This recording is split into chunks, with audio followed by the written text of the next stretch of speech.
right here. This special city council meeting workshop is called to But he's order. saying, I know. the map we John, saw we're- today But this was, is maintained by the county. Right, number 2, public comments, we have none.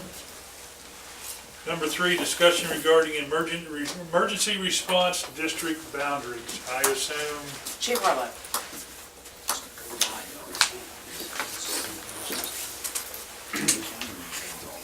As we discussed, it's probably, I think during my annual update a few months ago, we currently provide ambulance service for a large area of the county, about 473 square miles to be exact. The biggest chunk of that, which you'll see in yellow outside of the red hashed area, represents areas outside of the Guthrie School District. We currently receive tax revenue via our contract with the Logan County EMS Board for those properties within the red hashed area. Makes up a significant chunk of our EMS budget annually.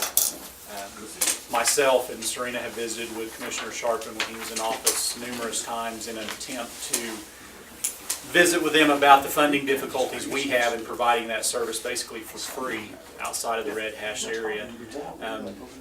The solutions are form another EMS district or a different EMS district to try to get us funded for that entire area, or B, we just draw our boundaries back and we run what's in the red hashed area, which basically we met with the finance committee 6-8 months ago probably, and their indication to us was to proceed with notifying the county at a point in the future that we were going to draw our boundaries back unless they took some kind of action to get us funded properly. Then came the elections. We had a new commissioner coming into office that hadn't been involved in it before, so we decided to wait until now that he's in office to basically go make our presentation to them in one of their meetings and let them know our intentions. And there's a lot of facts and figures. I won't read them all in the attached information, but it kind of tells how our current contract with the EMS district works and what the proposals to kind of fix this problem would consist of. So in a nutshell, I want to make sure that y'all know what your role is in this. We had also talked to the ambulance EMS board. They don't really play a strong role in it. We're just trying to educate some people on what the issue is. So as you can tell, I think Harlow's done a great job at throwing out some bullet points for you of why this is important. Basically, we're not receiving funds, and on the backs of everyone that's in Guthrie Public School District, they are paying for the cost of service outside of that area. So, i.e., we make a call to Langston, that service is not being paid for by anyone. So we've made a lot of unfunded free calls for a very long time. This is not very common in local government to do that, provide free services for people outside of your paying area. What we would like to do is go before the commissioners, bring up this topic in front of them in a formal manner, probably 1st of February, literally like 1st or 2nd, whatever that Monday is, and just have a discussion with them.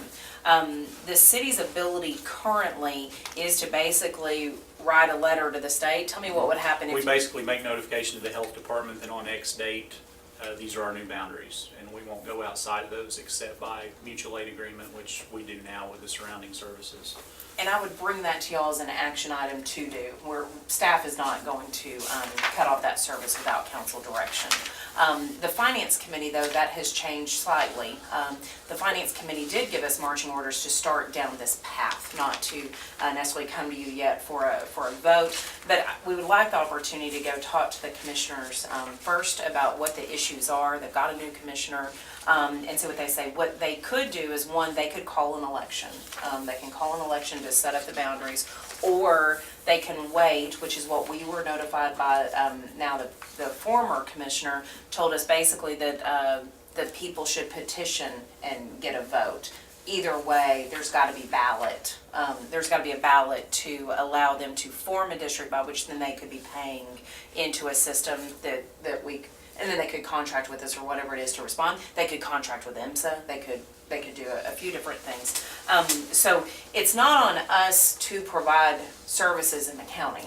That's not our responsibility. We've been doing it. So what we're asking council is for some head nods that we go ahead and at least go have the discussion with the commissioners, see where that goes, and more than likely we'd be coming back to you. Of course, in all fairness, y'all know that this could be a very hot topic. In other words, someone goes into cardiac arrest in Langston, and we've typically provided that service. We would always give plenty of notification to allow the county to get something in place. We don't want to be on the front page of every CNN, every outlet on national news that we refuse to go do something. But whose responsibility would it be if we're unable to provide service, lack of funds? And, I mean, By state statute, if it's unincorporated, it's the county commissioners. Now, the towns of Langston, Quill, and Mulhall, Meridian, those towns would be responsible for inside their corporate limits. Okay. So we would have to notify them as well. So none of the other, I'm sorry, but if we enlarged our boundaries, we would automatically get more funding? Well, like Serena said, it has to go before a vote of the people. They'd Okay. have to do a resolution for an election. It's not much, it's a 3 mil, it's Yeah. $30 on 100,000, so it's not much Oh. a year. Getting $30 out of L. And so then, or we quit doing the service. Here's our issue, is that we continue to have higher expenses, and basically the fire department is able to, fire and EMS, out of their expenditures, I went back the last 5 years, and they are able to cover their expenses by about 50%. On average, past 6 years, they can cover their expenses. They're not covering them 100%. They're not covering them, they're covering at 50% on revenues versus expenditures. We'd like to see that number a little bit better, that we're able to pay for our services. So what's happening is, as it always has, the general fund, of course, subsidizes that other 50%, just like many of our other departments, of course, are subsidized that way. so I have a couple questions. One is, are there other professional fire service organizations in the county? Like Guthrie has a professional? We are the only paid department in the county. And the other one is, how much revenue would you perceive as lost from us serving everyone else, even though they're not Well, paid? it comes down to a true cost of providing the service, because there's a cost just to have us. You know, Right. it kind of comes down to what we looked at with the true cost of producing water. There's a lot of variables, and So it's really hard to say. Well, exactly. but you I think mean, about you every look at your time manpower cost, but your ambulance has to drive out there. I've got mileage, wear and tear. County roads aren't exactly always the best for our ambulances to drive on them. So with that being said, I mean, we'll start looking into that. Do we have data on? the it's around number? $100 an hour roughly, if you Okay. wanted to put a dollar figure. So we have to it. data on where you guys Two have gone fire in the last year and Sure. stuff like that? Okay. But, I mean, that question. that would be important to know. But that's hard to really It go can by change that. every day. You still gotta have the service there, I mean, you could have no calls in a particular area this year, next year have 10. I mean, Sure. there's so much variable there, it's hard to, I think it would be good to at least in the last year, or if not multiple years, Number of to calls. see like how many calls, are we getting a lot of calls outside of our Guthrie district or boundaries? oh yeah. If so, then it's like, hey, if half our calls are that way, that means that's a huge drain on our budget. We can do it as a percentage of calls within the boundary of maybe the city limits versus outside. We Yeah. can kind of get some guesses on that. Yeah. Sure. What do we do at Orlando? Is Perry and us just kind of work, I mean, Yeah, no it's, man's land. Perry had a 522 election for all of Noble County about 2 years ago, so they're getting funding from the entire county up there now. Right. They have a new assistant chief, I've known him for years, and he's having trouble justifying to their city why they're responding in the Logan County for nothing. Right. So basically, we've started running back up there, just almost gentleman's agreement, it's not much further than where we're going already. Right. But they're having trouble, just like we are, justifying going out of their paid area. And you guys, Marshall's on that map, they surrendered their license about 3 months ago to the state health department, so they have no ambulance.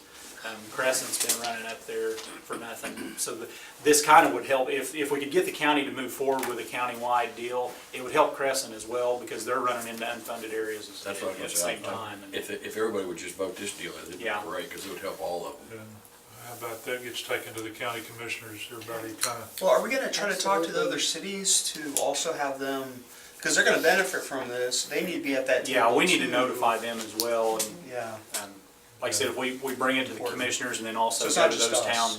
town boards and address them as well. So I think mean, if we they're get the- minuscule in the grand scheme of it because they're not much, but at the same time, they're responsible inside their city limits. So. Well, it seems to me if we get some data and then get those other partners, I think we'll have a strong I don't case. think Meridian's county board is functioning.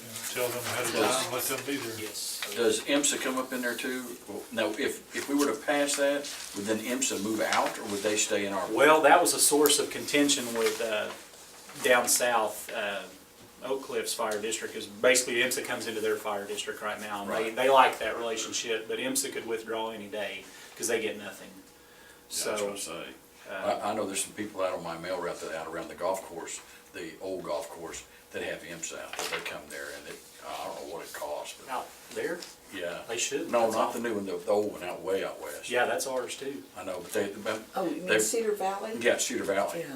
They've had, I've had, I was out there, oh, it's been a year ago, and I'm sure it's somebody they knew, but they had the little sticker on the door, it says IMSA, in case of fire, call IMSA, and then, get my cat, my dog, or whatever Oh, was in well, there. hey, But I remember seeing an IMSA ambulance out there, it's been at least maybe that's a in year our, ago. that's actually already in our tax See, district. that's what I anyway, thought, too. So, Cedar Valley's in the tax Yeah. district. Yeah, it's been over a year ago. So we have 339,000 in budgeted revenue. What's the actual cost? What's the, that's just our current contract agreement with the EMS board. I just put that on there so you knew currently what we were getting via property tax. oh, okay. 339 is. That's, the this property tax. fiscal year, that's their contract with us, yes. And we're basically spending, we're kind of a flat budget, we're spending that. Oh, we're And going then well some over More that, and yeah. some?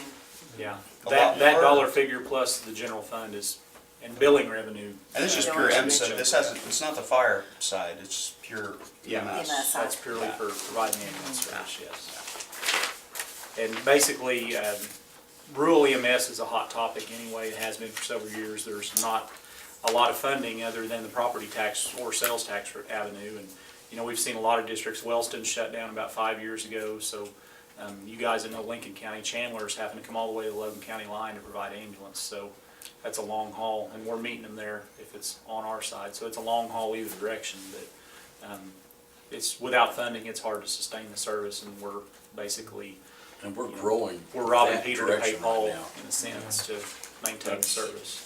I was down there not too long ago, there's huge amounts of homes out there in the southeast part of the county now. I certainly favor us moving forward with discussion, Okay. definitely. Set that up, all right. Thank you. Anything else? All right.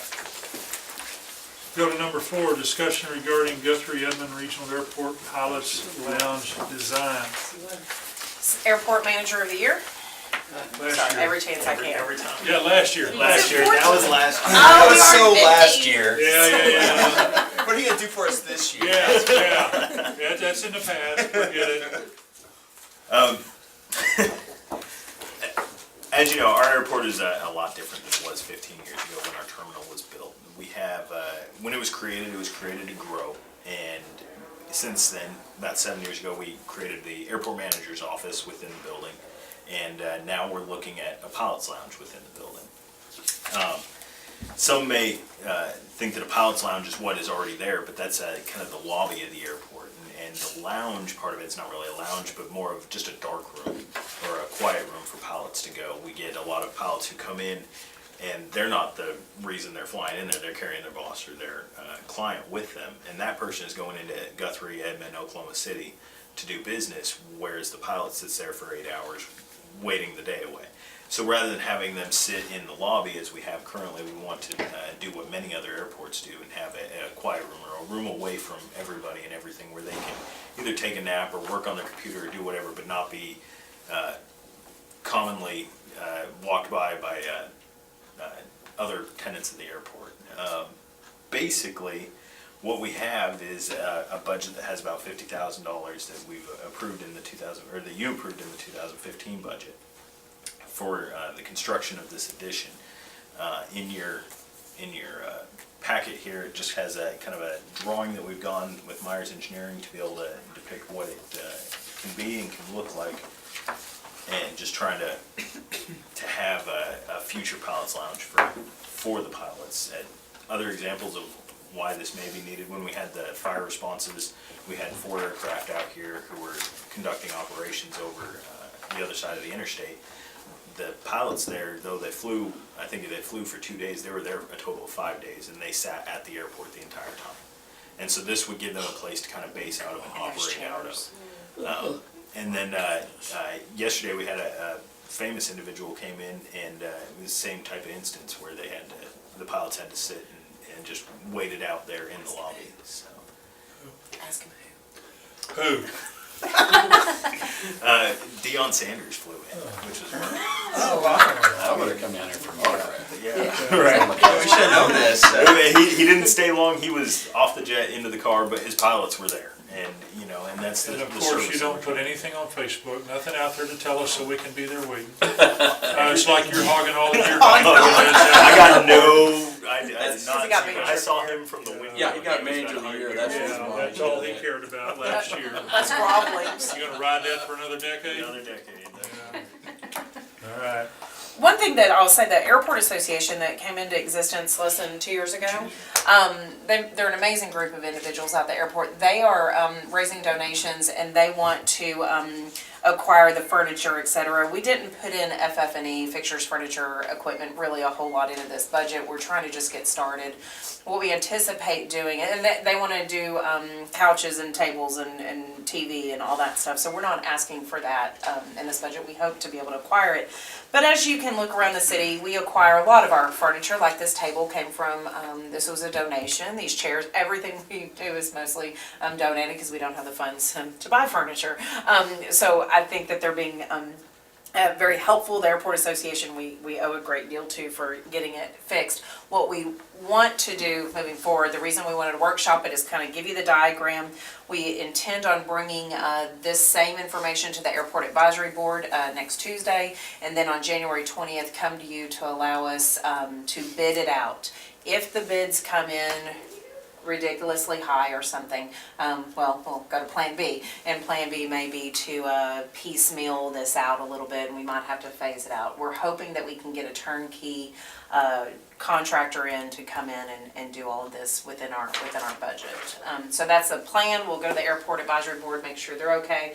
The colors and that kind of thing, the paint color, we're gonna ask the Airport Advisory Board to give us a couple representatives to fine tune the color and the type of cabinets and the blah, blah, blah. So this is really for the construction of the total project. And walls and flooring and all that, we want that all to basically to flow throughout the terminal, so everything will be relatively the same. Now, that's kind of a small room, It is a very small room, but so it's there's gonna not gonna house be a 3 lot people. in there. No, there won't. No, we're talking a couple. One or two recliners, recliners, yeah. and that's kind of, TV. It's a small room, but it's meant to be just kind of a little area away. what's this right here? That's storage space, and actually, Crabtree Aircraft Services leases the entire building.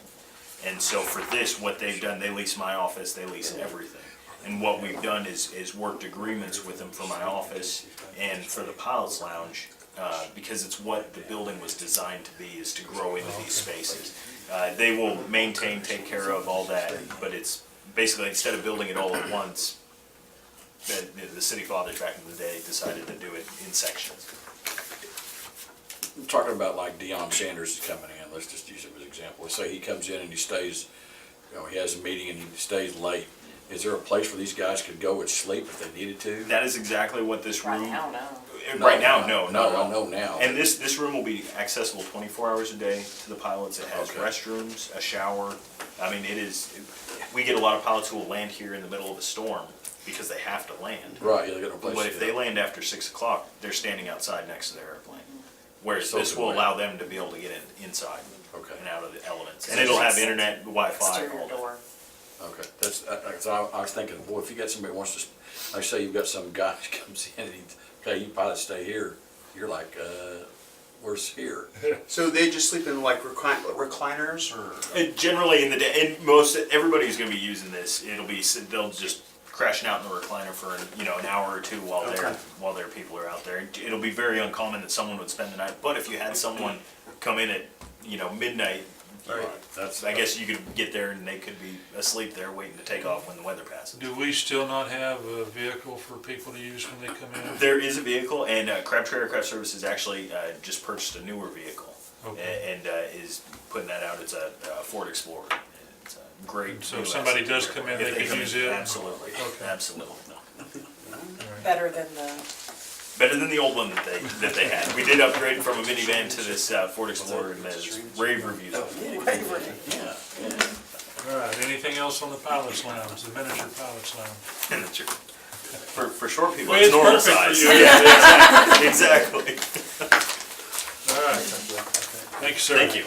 thank you. Number 5 is discussion regarding agenda items, but since Randall doesn't want us talking about agenda items up here, Right. we need to probably consider removing that. I will, I made a mistake, I apologize. Items 4 and 5 on your GBWA, we didn't say that one is phase 1 and the other one is phase 2 specifically in the agenda item, but they're two separate agreements, phase 1 and then phase 2, and we have the agenda summaries that recognize phase 1 and phase 2. So apologize, it's not on the front page of the agenda.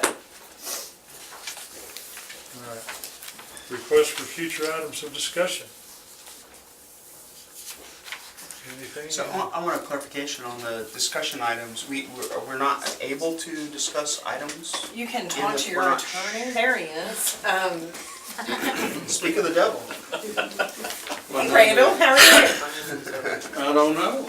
How should I We have a question for you. On item number 5, discussion regarding agenda items. be? Yeah. Since we can't discuss agenda items, should we just remove that permanently from the city council workshop? I'd be perfectly happy for that to happen. And why could we not? I mean, especially if there's clarification. It seems like a lot of times we need clarification on. Well, my suggestion has always been, you got a charter city council meeting at 7 o'clock. And that's published with specific agenda items that are going to be heard at that meeting. And then you have a broad-based discussion of agenda items.